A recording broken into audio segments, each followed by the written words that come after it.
Cryptocurrency is a big week. The big news came from that Bword conference, which featured crypto pumper Elon Musk alongside ARK Invest founder Cathie Wood and CEO of Twitter Jack Dorsey.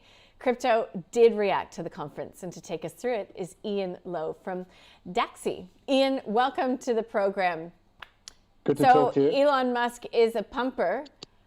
Is he a dumper, or is this him really, making the ground fertile for bringing Bitcoin back into a payment method for Tesla? Well, look, it's who ultimately knows how the mind of Elon Musk works, and the level of self-interest in his different disclosures at times is sometimes evident and sometimes less so. But the Bword event was a really significant industry event. So a lot of the heavyweights from the blockchain community and really gathered to talk about what the future looks like for Bitcoin specifically. There was a lot of evangelism, as you might expect, with clearly the room is full of people who already believe. But the people who attended and spoke to what the future of Bitcoin looks like were I think, real leaders in the industry. So as you mentioned, there was Elon Musk, the CEO of Twitter, Jack Dorsey, attended, the SEC Commissioner, Hester Peirce, and the CEO of ARK Investments, Cathie Wood, all attended and all spoke openly about what the future for Bitcoin might look like. I think if you take away all of the discipleship, there were some really interesting points that came out of it, and some of them were a restatement of things that we already know, and others were new insights. Look, as it relates to Elon Musk, he is unambiguously a crypto advocate. So despite the mixed messaging that we all see from time to time, he confirmed that he personally holds Bitcoin, Ethereum, and others, and he implied that Tesla will in the future look to accept Bitcoin as payment for its product. Cathie Wood, the CEO of ARK. So ARK is an investor in innovative, disruptive technology, and so as you might expect, blockchain is very interesting for them.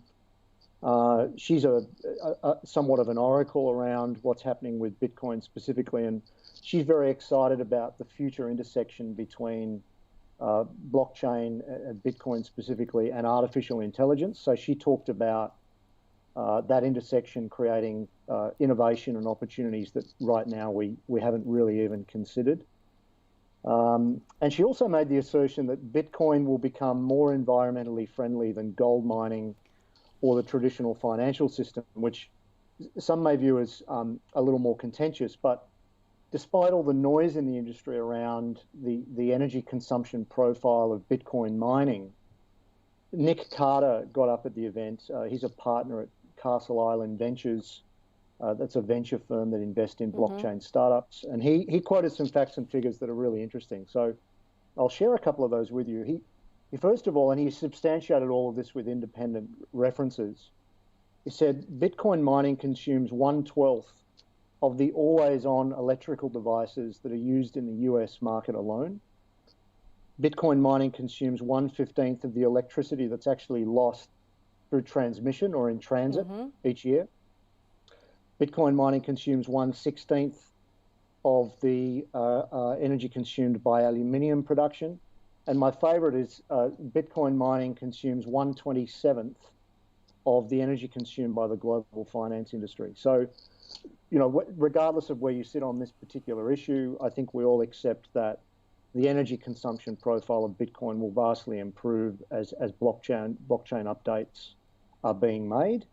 But equally, put in context, the consumption profile of Bitcoin mining is not as great as some would have us believe. And then I think the final sort of myth-busting data point that came out of that event that again was already known to those in the industry is the chief economist from Chain Analysis restated that, and Chain Analysis is a blockchain monitoring technology, restated that only 1% of all blockchain transactions could be considered illicit. So the corollary of that being that 99% of all activity on all blockchain, or should I say all Bitcoin activity, is from legitimate investors and legitimate traders. So some interesting points to come out of that event, but certainly the effect it's had on Bitcoin price was to put a bit of wind in its sails, which you've obviously seen. Yeah, and on that energy piece, I was reading some analysis because Elon Musk is talking up uranium now. So, yeah, we'll see if he wants to get some of that clean energy to produce Bitcoin coming from nuclear power. We will see. Ongoing conversation, but just taking a bit of a turn from that. Visa will issue crypto debit cards, I should say, in Australia. How exactly does that work? So you've got to have some sort of crypto in an account someplace. How does Visa know? How does it get over? The logistics of it.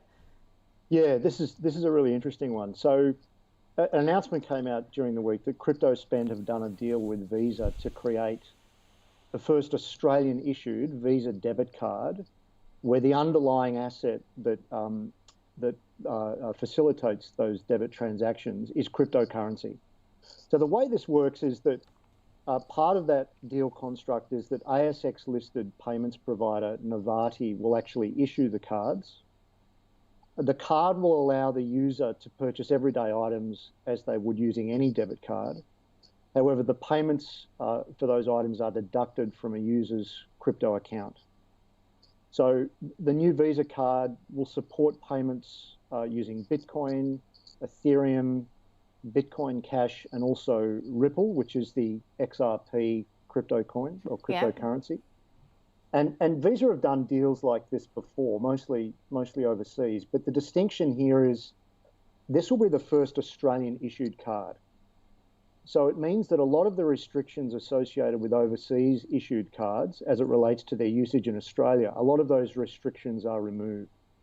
So the utility of this particular Visa card is much greater for the user. And so this is just part of a broader trend, the rapid increase in utility for cryptocurrencies. Payment providers in particular, Visa, MasterCard, PayPal, are already in the space. They're expanding their offering in this space. And what's interesting about this is what seemed like a potentially huge disruption to their payments businesses, if they leverage their brand and their customers and their infrastructure, could really become a pivot into blockchain transactions that defines the future of those payment provider businesses.